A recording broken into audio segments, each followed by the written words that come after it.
Ha Ha Ha. O my darling,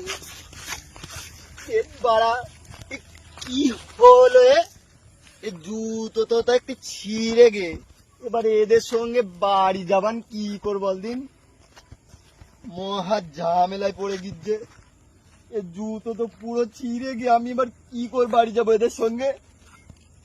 এই জুতো তো আর সারান যাবে না বলে মনে হচ্ছে। কি করা যায় এখন, মরিচ যে এরা তো সব ইকেন্ডাই নেই, নিশ্চয় এরা সব সিগারেট খাচ্ছে। আমার সালা 9টা করে খাতাম, শুধু সিগারেট খাইনি বলে যায়নি। আমার জুতো ছিঁড়ে গে, আমি এখন কি করব? যাই ওই দিকে বসে দেখি জুতোটা ঠিক বানবো, খালি ঠিক করা যাবে। দাঁড়া, এই বাইকই বসি, এই বাইকই বসে বসে এই জুতোটা ঠিক করে ফেলবো, তাহলে আর আব্বা কিচ্ছু বলবে না। কিন্তু কিরাম কর বান দিয়ে এবার মরিচ যে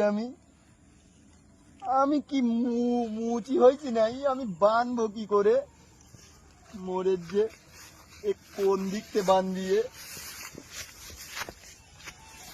ছিঁড়ে যাবেন যে, আরো ছিঁড়ে যাবেন যে। আমি বাইক করে বাড়ি যাবো, ওরা তো নিয়ে যাবে না আমার, বলবে ছেঁড়া জুতো। আমি বড় লোকের ছেলে, ওরা বসবে কি করে বলদিন মরণ।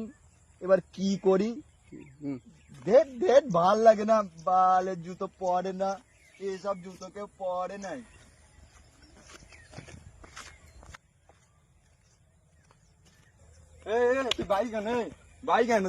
আমার মালিক কেন রে? আমার বাপের কি বাইক নেই? এইরাম বাইক আমি কত চালাইছি। আমার বাপ আমার বাড়ি কেটিএম কিনে রেখে দে, আমি শুধু চালাচ্ছি না তাই। কি মনে করিস তুই? আমার সামনে আয়, সামনে এসে গায়ে হাত দে। কোয়ানে যাচ্ছি তুই? শুধু সামনে এসে একবার গায়ে হাত দে, দেখ শালা মেরে দৌড়চ্ছে। একবার ফোন করবো, ওরা বাড়িতে সব কুড়ুল টুরুল নিয়ে আসবে বলো, এসে কোপায় মেরে ফেল দেবে একদম। তুই আমার চিনিস নে, শুধু সামনে এসে কথা বল তুই।